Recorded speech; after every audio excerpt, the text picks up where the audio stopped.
Stockholm Syndrome. I have made a video in the past, and I believe that it is titled Trauma Bonding or something along that line, where I talk about narcissists and how their abuse eventually ends up creating a sort of defense mechanism where those that are abused defend the abusers. Well, Stockholm Syndrome is exactly the same thing. Stockholm Syndrome is basically those that have been abused or kidnapped, I should say. They develop an emotional bond with their captors. So anyone that looks into psychology probably has heard of the term Stockholm Syndrome. And this is, in a sense, for me, very, very vital. As it shows us where so many humans are at in their psyche. So why do captors eventually side with or develop an emotional bond with people who abuse them and traumatize them? Well, there is a big part of this where it's fear. The trauma that is experienced makes them fear their captors. And we who have seen people who are in abusive relationships see this. We see how people who are in toxic relationships often have a very difficult time leaving. Even if we have people telling us that this is not right.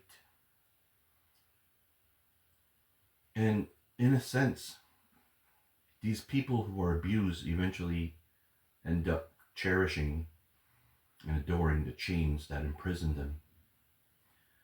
And this is very much a survival strategy where we worship the prison and the guards that prevent us from escaping.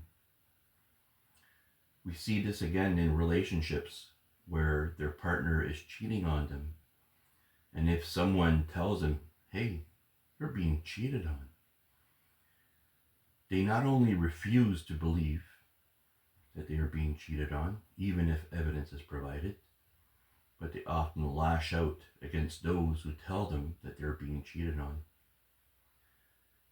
And is this not the same situation we're finding ourselves with governments, with authorities, where a lot of people are idolizing those who control us because we fear what will they do if we speak out or refuse or try to leave. Behind this, there's not just fear, and I should say there's intense fear, but it's not just the only thing that is playing in the background. There's a feeling that we deserve the abuse. And this indicates a huge issue with self-worth. And this is where the healing needs to happen. Because unless we realize that we do not deserve this abuse, that we will not try to do something to escape or leave the prison that we are in. These people are very wounded. These people who are abusing other people are very wounded. And so they eventually want to hurt other people so that others know the pain that they are feeling inside. And eventually, hopefully, these people also will heal.